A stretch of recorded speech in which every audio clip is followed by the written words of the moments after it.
dark trader, a yacht from the past. K2, the eternal lover. A land of beauty.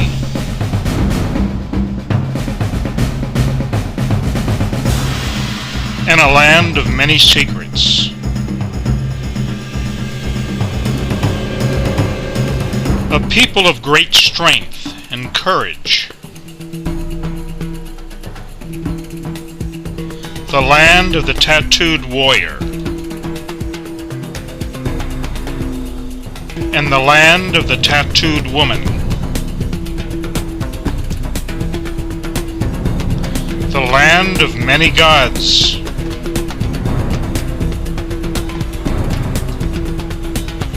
A clash of cultures. A noble people are they.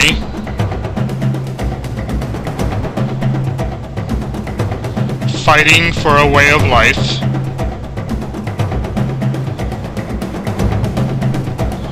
The banyan tree where great warriors lie. Women who choose not to surrender. Way, Michael's lover and leader of women. Awaiting the final and great battle. Michael's decision to live in the past or the future. The future of the land of men.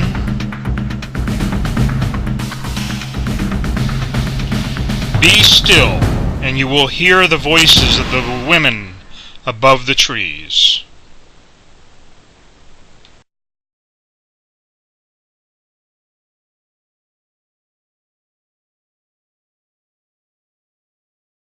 All right, we are talking with Ed Muesch. He's just written a book called Rising Above the Wave. That details surviving a tsunami.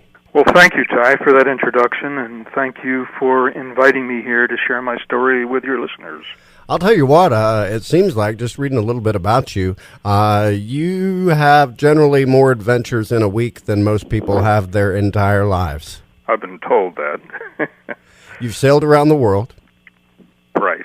My wife and I left in 2001 aboard our sailboat to sail around the world, and it's been a wonderful experience, going to new places and meeting new people.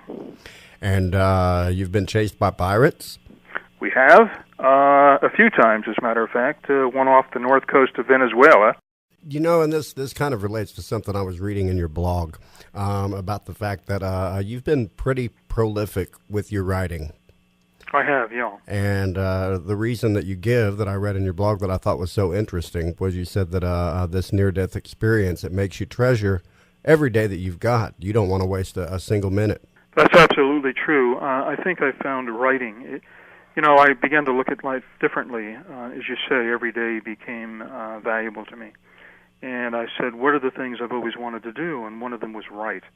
And since the tsunami, 2004, I finished 4 books, and I'm now on my 5th. The book that describes the tsunami, Rising Above the Wave, what money I make from that book actually goes to help sponsor a young girl, a Thai girl who lost her father in the tsunami, and it helps pay for her education. So we're trying to put that money to good use.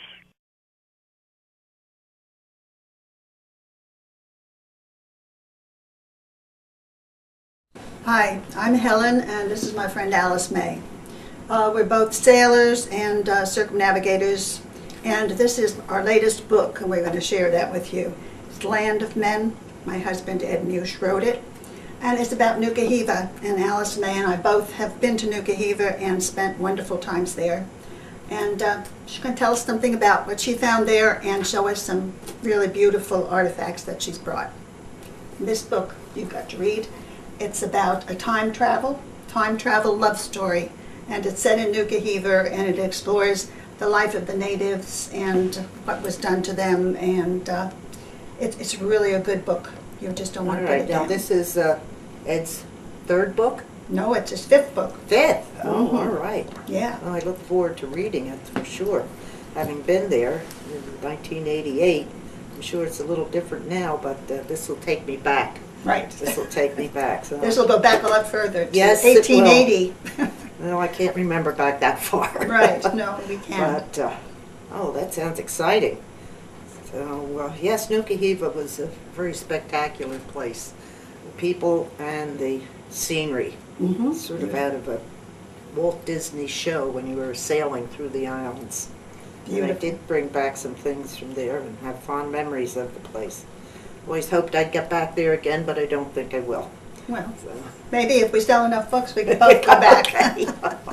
But you've got to go by small boat, otherwise Yes. it's not the same. No. It's not the same. But no, I did. I have a couple of things if Yes. you want to see.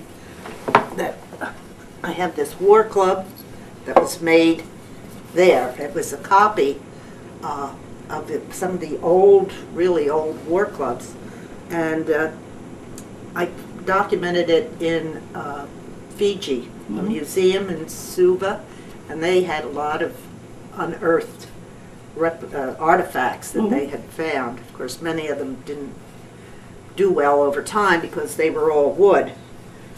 And another is, there. Let me put this so it doesn't fall down. The ceremonial, they use these drums when they did their dancing Beautiful. and every ceremonial things that they did, which they, of course, with the tikis, Mhm. and they were always ready Fantastic. to keep the spirits Oh, happy. Ed wants to hear that drum, Oh. if you don't mind.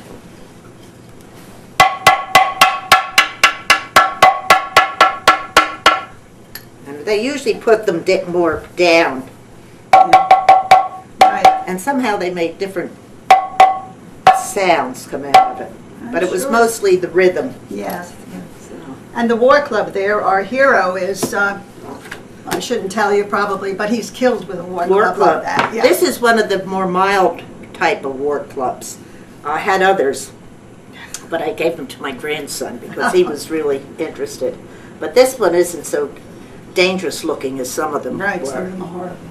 And I had some other, like spears, and they were pretty significant injury type.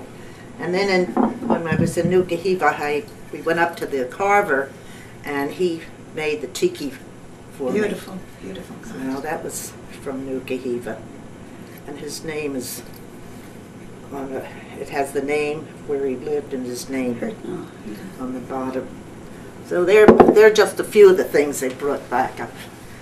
We had quite a collection on the boat when Yeah, we bet you did. returned after our trip. Deve